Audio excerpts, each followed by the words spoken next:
Bonjour à tous et bienvenue dans cette vidéo où on va parler chaîne de valeur dans l'intelligence artificielle et on va parler en particulier de la partie modèle. Ce qui est amusant dans l'IA, c'est que les modèles, en fait, c'est la seule partie qui perd de l'argent et pas qu'un peu, qui perd de l'argent de façon massive. En tout cas, c'était le cas jusqu'à présent, mais on va voir qu'il y a des petits signes qui nous montrent que ça va peut-être changer à l'avenir.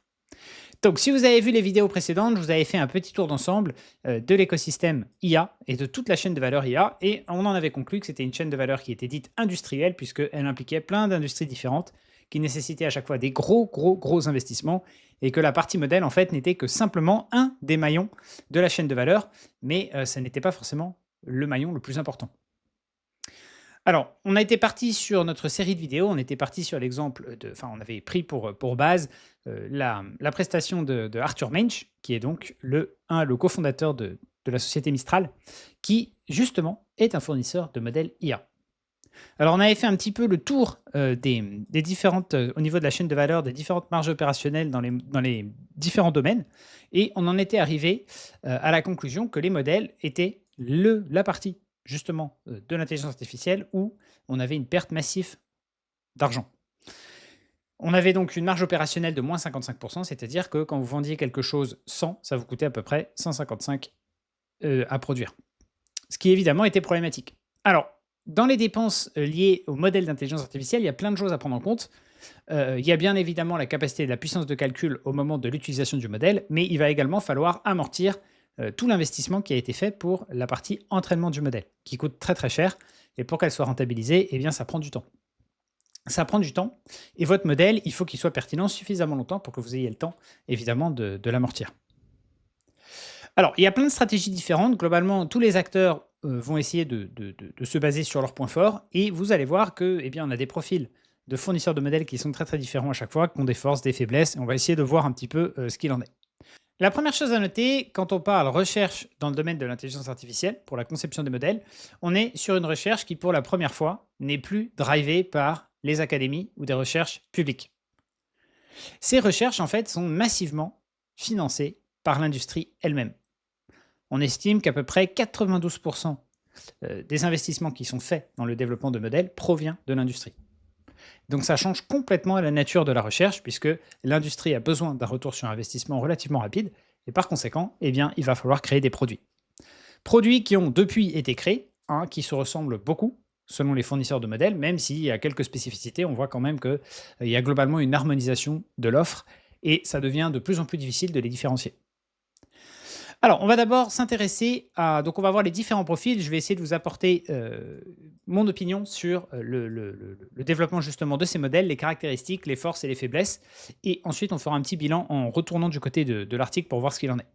Alors, du côté d'Anthropic et IA, ce sont vraiment les fers de lance quand on parle d'intelligence artificielle, on pense d'abord à ces 2 acteurs. Donc d'abord OpenAI, qui a été le premier à se lancer avec la sortie de ChatGPT et ensuite Anthropic, qui est issu de OpenAI qui est issu, donc c'est un schisme d'OpenAI, avec, avec un désaccord qui a été mis en place et qui a été matérialisé par des problèmes liés à la sécurité, où Dario Amodei avait considéré que OpenAI ne prenait pas suffisamment en compte cette question dans le développement de ses produits, et c'est pour ça qu'il est parti. Il est parti avec notamment sa sœur également, et toute une partie de l'équipe d'OpenAI pour créer Anthropic. Alors depuis Anthropic, ils ont créé des produits très populaires, hein. Ils ont créé notamment le fameux Claude Code, qui est l'outil préféré des développeurs et qui a littéralement submergé le marché. Mais au début, ils avaient créé un autre produit que vous connaissez, qui était Claude, mais la partie chat de Claude. Et elle, pour le coup, bah, au début, ça marchait pas aussi bien que ça, puisque ils n'arrivaient pas à rattraper leur retard par rapport à ce que produisait OpenAI, et notamment par rapport à ChatGPT, qui avait déjà acquis une grosse partie du marché. Depuis Anthropic, c'est considérablement rattrapé puisqu'il propose des modèles exceptionnels d'une très grande qualité, d'une qualité concrètement comparable aux modèles qui sont produits par OpenAI et on peut dire que ces 2 acteurs sont les entreprises qui produisent les modèles, frontières, donc les modèles les plus performants de ce qui existe à l'heure actuelle. Donc c'est une de leurs grosses caractéristiques. L'autre caractéristique, c'est qu'ils ne sont pas propriétaires de leur infrastructure. Dans les 2 cas, que ce soit Anthropic ou OpenAI, ils doivent nécessairement louer la capacité de calcul à des fournisseurs de capacité de calcul, essentiellement des fournisseurs cloud, et vous les connaissez bien, à savoir AWS, Google ou encore Microsoft. Du coup, ça a évidemment des gros désavantages puisqu'ils doivent impérativement générer suffisamment de cash pour pouvoir payer l'accès à ces infrastructures et pour pouvoir continuer à se développer. Donc une grosse partie de l'argent qui est dépensé actuellement était en provenance d'investissements institutionnels, hein, essentiellement, de l'argent privé. Et évidemment, cet argent privé n'est pas illimité et il va falloir continuer à essayer de récupérer de l'argent. Pour ça, ils vont faire ce qu'on appelle des IPO. Donc ils vont s'introduire en bourse pour essayer justement de continuer cette partie investissement massive et de pouvoir continuer à se développer. Et pour ça, on a besoin du coup de l'argent du petit personnel qui va se précipiter pour évidemment financer ces acteurs. Alors peut-être que ce sera des beaux investissements, peut-être pas. L'avenir nous le dira. Toujours est-il qu'aujourd'hui, l'IPO d'Anthropic a été remplie et qu'elle est officielle et qu'elle va arriver très très vite. Et on aura ensuite l'IPO d'OpenAI. À savoir qu'au moment où je fais la vidéo, on a déjà l'IPO de SpaceX qui arrive. On parle d'IPO qui à chaque fois représente plus de 1000 milliards de dollars. C'est quelque chose de jamais vu depuis toujours. Alors, pour ce qui est de la partie produit, on retrouve exactement les mêmes produits, enfin des produits très très similaires chez OpenAI et chez Anthropic. On a une application pour le public, le grand public, hein, à savoir un chat. Après, on va avoir comme type d'application, on va avoir Claude. Dans le cadre de Claude, on va avoir Claude Cowork qui va permettre d'utiliser des systèmes agentiques pour pouvoir réaliser des tâches et des actions sur la machine directement d'utilisateur. Et après, on a Claude Code pour la partie code. Et on retrouve la même chose chez OpenAI avec Codex pour la partie code. Et pour l'instant, sur la partie agentique, ils préparent des choses, mais on n'a rien de... Enfin, on a des choses, mais pas pour le grand public, on a des choses du côté de l'entreprise. Et ils ont également, dans les deux cas, Anthropic et OpenAI, ont une offre pour les entreprises, donc on appelle ça une plateforme B2B, dans laquelle ils vendent plein de services. Au-delà de vendre directement l'utilisation du modèle, on peut également vendre un service qui va utiliser le modèle pour proposer quelque chose d'autre. Et par exemple, pour pouvoir proposer la mise en place d'agents qui peuvent ensuite être utilisés dans tous les processus d'entreprise. Voilà, pour la gestion de personnel, pour la gestion de création, pour le code, pour plein de choses en fait. Dans le but de réduire les coûts et d'augmenter les marges, bien entendu, des entreprises clientes. En tout cas, c'est la proposition de valeur. Alors, OpenAI, en termes de chiffre d'affaires, c'est à peu près 2 fois ce que fait Anthropic. On est aux alentours de 20 milliards. Là où Anthropic, on est aux alentours de 10 milliards. Cela dit, OpenAI est très nettement déficitaire. Pour l'instant, ils perdent de l'argent. À la différence d'Anthropic, qui, pour la première fois de l'histoire, va devenir rentable.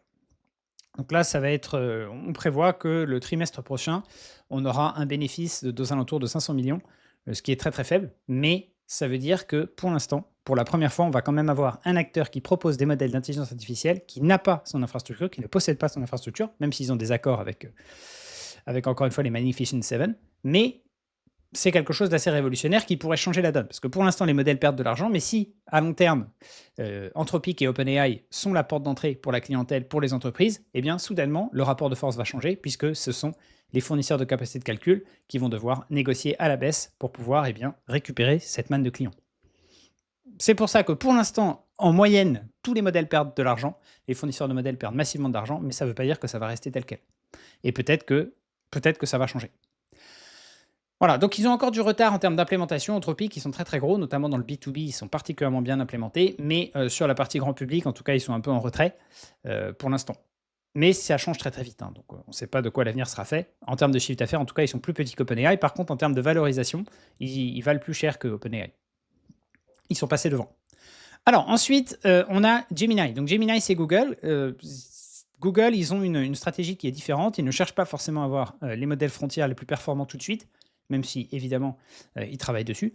Eux, ce qui leur importe, c'est l'intégration verticale, c'est-à-dire qu'ils veulent utiliser leur modèle et l'intégrer sur tous leurs produits. Et ils ont beaucoup de produits. Ils veulent l'intégrer dans Google Search, qui est quasiment mort à l'heure actuelle, sauf en France, on utilise encore Google Search, mais partout dans le monde, ils sont déjà passés à l'IA. Et nous, c'est pour des problèmes de réglementation, on ne peut pas. Ensuite, ils utilisent l'IA, ils utilisent Gemini dans Maps, ils utilisent Gemini dans YouTube, dans Play, dans Gmail, dans tous leurs produits, en fait. Et le but du jeu, c'est évidemment d'améliorer leurs produits, d'améliorer leur avantage compétitif pour qu'il n'y ait plus jamais de compétiteurs sur leur plate-bande. Voilà, donc ça marche très bien. C'est très difficile d'évaluer, par contre, la rentabilité de Gemini, dans le sens où, étant donné qu'elle est intégrée au produit de Google, eh ben, on ne peut pas savoir vraiment si c'est rentable ou pas en tant que tel. Enfin, si la partie Gemini en tant que telle, la partie IA est rentable ou pas. L'autre particularité de Gemini, c'est que Google possède ses propres infrastructures. Ils ont ce qu'on appelle ils ont un cloud, hein, ils ont Google Cloud Platform, qui est un cloud qui est très performant. Ils produisent également leurs propres puces, Ils utilisent bien sûr les puces NVIDIA, mais ils utilisent également leurs propres puces, qu'on appelle des TPU, qui sont également très performants, mais ils ne sont pas complètement non plus intégrés verticalement, puisque pour la production de leurs TPU, de leurs puces, ils ont quand même besoin de TSMC. Donc eux, ils peuvent voir sur le long terme, ils gagnent de l'argent, mais ça ne veut pas dire qu'ils se tournent les pouces, puisque en fait, ils investissent absolument tout ce qu'ils gagnent dans la construction d'infrastructures. Ils ont même émis de la dette, une très très très grosse quantité de dette pour continuer à développer le développement, enfin pour continuer à construire de l'infrastructure. Et ils ont même récemment émis des nouvelles actions, donc ils vont diluer les investisseurs pour pouvoir continuer à lever du capital. Ensuite, on a Mistral. Alors Mistral, c'est le seul acteur européen qui est français, mais bon, on va dire qu'il est européen. Globalement, par rapport à ce que je vous ai montré avant, c'est un tout petit acteur qui propose des modèles qui ont la caractéristique d'être open source. Alors on dit plutôt open way quand on parle de LLM. C'est des modèles dont le pré-entraînement est mis à disposition directement des entreprises. En fait, ils font pas ça parce que de gaieté de cœur, ils font ça essentiellement pour que les entreprises puissent ensuite héberger les modèles de Mistral sur leurs infrastructures. Et ça tombe bien puisque Mistral n'a accès à aucune infrastructure. Alors ici, je vous ai mis quand même une petite flèche vers les data centers. En fait, c'est une des stratégies de Mistral. Comme Mistral est tout petit, pour pouvoir avoir un avantage compétitif, ils ont beaucoup misé sur la possibilité de développer leur infrastructure et de construire des data centers, concrètement. Donc ils sont partis là-dessus. Le problème, c'est qu'ils ont un manque chronique d'investissement. Ils n'ont pas assez d'argent. Au niveau de la gamme de modèles qui sont produits par Mistral, on est sur des rapports qualité-prix qui sont bons. Donc ce ne sont pas des modèles frontières. Ils n'ont pas évidemment les possibilités de produire des modèles frontières, pas forcément limités par la recherche, mais en tout cas limités par les capacités de calcul et par l'investissement. Et ils ont également donc une plateforme B2B. Ils ont les mêmes types d'applications que ce qu'on va retrouver chez la concurrence américaine. Ils ont également des applications, le chat, la gamme Vibe. Ils ont également un produit qui s'appelle Vibe Code pour la partie code. Voilà, donc ils essayent de faire ce qu'ils peuvent pour essayer de rattraper leur retard, mais le gros problème, c'est l'investissement. Ils n'ont pas assez d'argent. Ils n'ont pas assez d'argent et ils n'auront probablement jamais assez d'argent pour pouvoir être une compétition crédible sur le long terme, en tout cas sur le marché américain. La seule chose qui pourrait les sauver, Mistral, c'est une demande européenne massive, notamment des institutions publiques. Sinon, je ne vois pas très bien comment ils vont s'en sortir, sauf s'ils arrivent à lever beaucoup d'argent, mais est-ce que ça restera du coup européen? C'est pas sûr. Alors ensuite, on a les acteurs chinois. Donc là, bon, je vous ai fait un tout petit... voilà, je vous ai simplement pris DeepSeek en exemple. Globalement, on retrouve toujours le même type de profil avec les acteurs chinois pour l'instant. On a des modèles OpenWay. Cette fois, c'est pour des problématiques de confiance. Il y a toujours un peu, sur la tech chinoise, il y a toujours un a priori, et d'une façon générale, sur la collaboration en B2B avec des entreprises chinoises. Il y a beaucoup de suspicions, notamment via les entreprises occidentales. Et du coup, le OpenWay, ça permet de lever une partie de cette suspicion. Et après, les acteurs chinois, ils proposent des rapports qualité-prix qui sont absolument imbattables par rapport à ce qu'on trouve en Occident. Donc, ce ne sont pas forcément les meilleurs modèles, mais ce sont des modèles qui sont quand même de grande qualité et qui sont très peu chers. Alors, est-ce que les acteurs chinois sont rentables? Aucune idée. On n'en a aucune idée. Et vu le prix de vente de l'utilisation de leur modèle, ça me semble très peu probable qu'ils soient rentables. Mais c'est impossible de savoir. Est-ce qu'ils vont réussir à rattraper les Américains et à proposer les meilleurs modèles frontières? Ça, on ne sait pas. On n'en a aucune idée, mais en tout cas, les Américains leur mettent beaucoup de bâtons dans les roues, notamment via l'accès aux puces, via l'accès à TSMC, via l'accès aux machines de lithographie ASML, etc.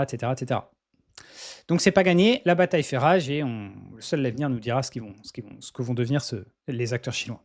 Et pour l'instant, le cloud est quand même très en retard en Chine d'une façon générale. Là où les acteurs américains sont implémentés partout dans le monde, les acteurs chinois sont exclusivement cloisonnés à la Chine, ce qui restreint quand même beaucoup la taille de marché. Voilà, alors on va retourner sur l'article. Donc oui, pour la qualité des modèles, vous pouvez toujours trouver un état des lieux sur LLMstat, qui est un site sur lequel vous allez retrouver un leaderboard.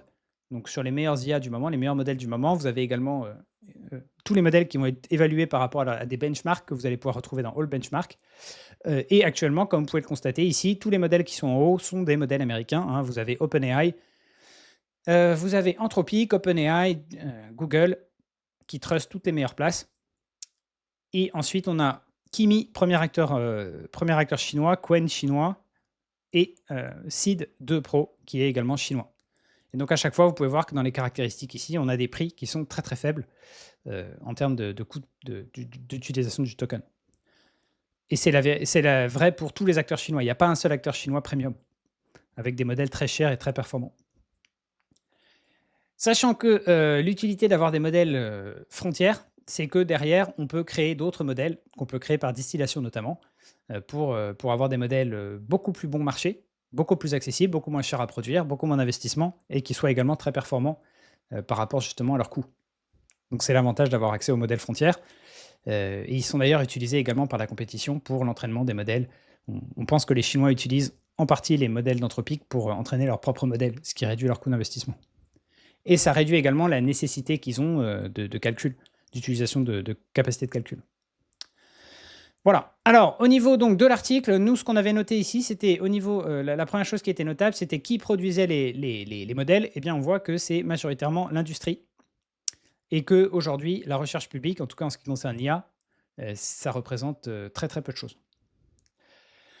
Voilà. Ensuite, ici, donc, on parlait de Mistral. Donc, je vous ai détaillé la stratégie de Mistral avec notamment la stratégie de construire des data centers. Mais si on veut qu'ils aient suffisamment de data centers et qu'ils puissent proposer des capacités de calcul intéressantes pour pouvoir essayer de capter un maximum de valeur dans la chaîne, eh bien, il va falloir les supporter beaucoup, beaucoup, beaucoup. Et s'il n'y a pas de support massif des institutions publiques et de l'Europe en général, j'ai du mal à voir qui va pouvoir financer leur développement. Donc là, je vous ai mis un graphe où on montre les capacités de calcul qui vont être mis à disposition, enfin qui sont en cours de développement. Donc là, on voit Bruyère, ça c'est un data center. Donc ça c'est Mistral, 44 MW. Ensuite, on en a un autre avec 200 MW, objectif Europe fin 2027. On a ensuite le campus Paris, qui est en partie financé par Mistral et par d'autres acteurs. On avait vu notamment la BPI, un acteur des Emirates, MGX, etc. etc. Et si vous prenez en comparaison le programme américain de développement de capacité de calcul, le programme Stargate, qui associe plusieurs sociétés américaines, eux, ils vont avoir un développement aux alentours de 10 gigawatts de planifié, ce qui est évidemment un autre niveau. Mais ils ont beaucoup, beaucoup, beaucoup plus de moyens, beaucoup plus d'argent. Voilà. Donc, pour résumer, ça va vous montrer la différence en termes capitalistiques. Ici, on peut voir que pour Mistral, on est à 1,7 milliard de levée, ce qui est rien du tout, sachant qu'AWS, en capacité de calcul, ils ont investi plus de 200 milliards, par exemple. C'est pour vous faire une idée des ordres de grandeur. Cela dit, ils ont quand même une bonne croissance, hein, Mistral. Ils sont passés de 20 millions de revenus à 400 millions, et là, ils planifient d'arriver à 1 milliard de revenus d'ici fin 2026, ce qui est pas mal du tout. Et eux, comme ils ont une contrainte de rentabilité immédiate, puisqu'ils n'ont pas beaucoup d'argent, ils vendent des services, ils vendent du support, ils vendent plein de choses autour de leur modèle. Voilà. Qu'est-ce que j'avais d'autre? Au niveau de la production des modèles, les États-Unis, donc au niveau de la production de modèles notables. Donc les modèles notables, ce qu'on appelle des modèles notables, c'est des modèles qui apportent quelque chose, hein, soit en termes de performance, soit en termes de coût, soit en termes de quelque chose qui soit notable. Donc il y a un institut, Stanford AI Index, qui a mis en place un certain nombre de critères pour être considéré comme notable ou pas. Et sur ces critères, on a les États-Unis qui ont produit 59 modèles en 2025, là où la Chine en a produit 35, la Corée du Sud 5 à 8, et en Europe, on en a 2. Voilà, c'est pour vous faire une idée un peu des rapports de force. Ok, bon allez, c'est à peu près tout. Cette vidéo sera un tout petit peu plus courte que d'habitude. Dans la vidéo suivante, on parlera des CAPEX et on va parler investissement. On va voir qui investit quoi et on va faire un comparatif entre Europe, États-Unis et Chine et on va voir qui est le grand gagnant ou pas. Vous allez voir que ça va être intéressant. Ce sera également une vidéo assez courte et qui conclura sur notre série de vidéos d'ailleurs dédiée à la chaîne de valeur dans l'IA. Allez, je vous souhaite une excellente journée et je vous dis à très bientôt.